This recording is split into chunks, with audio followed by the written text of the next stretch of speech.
நண்பர்களே வணக்கம். இன்னைக்கு வந்து நம்ம ஒரு முக்கியமான பதிவு பார்க்க போறோம். ஃபுல்லா பாருங்க. இப்ப யாராச்சும் மயக்கம் போட்டு விழுந்துட்டாங்கன்னா என்னம்மா பண்ணுவ? இங்க இங்க பை இங்க இங்க அங்க வந்து போட்டா எ எ எ எந்திச்சு வருவாங்க. எந்திரிச்சு உட்காந்துக்குருவாங்களா? எங்க அமுக்குன்னு சொல்லி காட்டு. இங்க ஓ! அங்க அமுக்குனா எந்திரிச்சிருவாங்களா? நீ என்னடா பண்ணுவ? இங்கக்குள்ள முடியும்னா எங்க? இங்க அங்க அமுக்குனா? எந்திச்சு உட்காந்துருவாங்க. Okay, okay.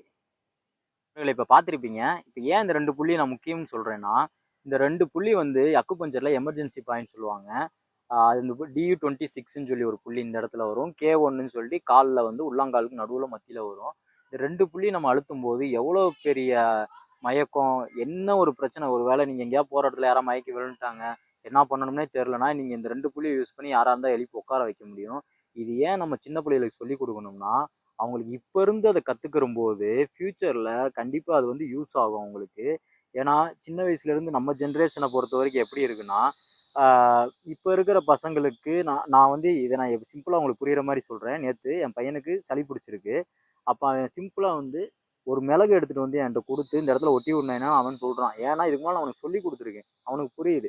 ஆனா இதே இது எங்க அப்பாவுக்கு சொன்னா புரிய மாட்டேங்குது. ஏன்னா, அவருக்கு வந்து வயசு வந்து இப்ப 70 வயசுக்கு மேல ஆயிடுச்சு. அப்ப அவருக்கு நம்ம சொல்றப்ப அது புரிஞ்சுக்க முடியல. ஏன்னா, அவங்க வாழ்ந்த ஜெனரேஷன்ல அவங்களுக்கு மாத்திரை சாப்பிட்டா தான், மருந்து சாப்பிட்டா தான் உடம்பு சரியாகும்னு அவங்களுக்கு மண்டையில பூத்துட்டாங்க. ஆனா, இன்னும் வர ஜெனரேஷனுக்காச்சும் நம்ம பசங்களுக்கு இந்த மாரி அக்குபஞ்சர் புள்ளிகள சொல்லிக் குடுத்து, அவங்கள கொஞ்சம் கொஞ்சமா நம்ம ட்ரெயின் பண்ணோம்னா, ஆட்டோமேட்டிக்கா வந்து ஹெல்த்தியா வாழ்றதுக்கு நேச்சுரலா வாழ்வாங்க. இதுக்காக வேண்டி தான் நான் பசங்களுக்கு சொல்லி கொடுக்க சொல்றேன். கண்டிப்பா வீட்ல வந்து சின்ன பசங்க இருப்பாங்க. நீங்க பார்க்குறவங்க ஏன்னா, இது நமக்கு நம்ம பெரியவங்க நம்மளுக்கு சொல்லிக் குடுத்துருந்தாங்கன்னா, நம்ம வந்து ஒரு மருத்துவர தேடியோ, ஒரு நோய பார்த்து பயமோ, எதுவுமே நமக்கு இருக்காது. ஏன்னா புரியுது. புரிஞ்சிருக்கும்னு நெனைக்கிறேன். ஏன்னா நம்மளுக்கு இது ஃபர்ஸ்ட்லேருந்தே சொல்லி தரல. அதனால தான் நம்ம ஒரு நோய் வந்தா ஹாஸ்பிட்டலுக்கு போறோம். எதுனாலும் ஒரு டாக்டர போய் பார்க்கணும்னு சொல்லி பயப்படுறோம். ஆனா நோய பார்த்து நம்ம பயப்பட வேண்டிய அவசியமே இல்ல. எனக்கு தெரிஞ்சு உடம்புல வர்றது எதுவுமே நோய் இல்ல. ஜஸ்ட் சிம்ப்டம்ஸ் தான்.